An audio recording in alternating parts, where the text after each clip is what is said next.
One TV News Break. Mga rice farmers sa Mulikay nakadawat og ripan gikan sa City Hall.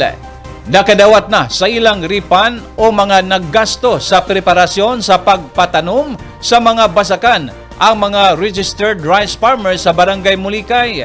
Matud pa ni Barangay Mulikay Konsihal Bitachi nga ang mihatag og ripan o miuli sa gasto sa mga rice farmers sa Mulikay mao ang kagamanang lokal sa Dakbayan sa Usamis.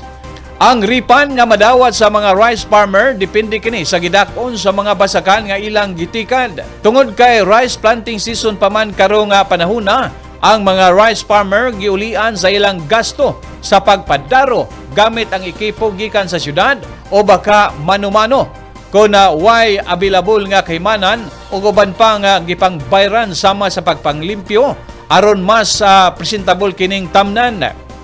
Sa hilisgutan ng mga farm implements sama sa abono, libre usab kining ihatag sa kagamanang lokal o sa Kapitolyo. Mahimo nga adunay mahitabong cash refund kung nakagamit og kaugalingong pundo ang rice farmer sa rason nga dili na kini applicable sa edad sa tanom niini. Kini nga suporta sa kagamanang lokal, partikular sa Dakbayan sa Usamis, ilalom sa administrasyon karon ni Mayor Sam Norman G. Fuentes. Gipasalamatan pag-ayo sa Rice Farmers Association sa Barangay Mulikay. Kinitipik og bahin gihapon sa nagpadayong programa sa ARPAP o Asinso Rice Farmers Pool Assistance Program nga padayong gipatuman sa Asinso 3 Pillars nga gipanguluhan ni Governor Henry S. Waminal, Congressman Ando Waminal o Asinso Pinoy Party List, Congressman Indy Waminal. Membro sa mo ang Farmers Association. Niya sila karon aron pag-claim silahang mga ripan. Alang mo sa magamit silang panginahanglan sa patagadlaw. So, gikan pa ni sila preparation ng ripan nila? Gikan pa gid na sa land sa plowing, then apoy harrowing giripan karon. So, pila po ang madawat atong mga Kuan sa atong magkagisyon na nadawat magdepende sa ilahang area. Kung isa ka hektarya lang area, dako-dako gid silang madawat. Kay man kaning sa hektarya, sa plowing, 35 ang hektar.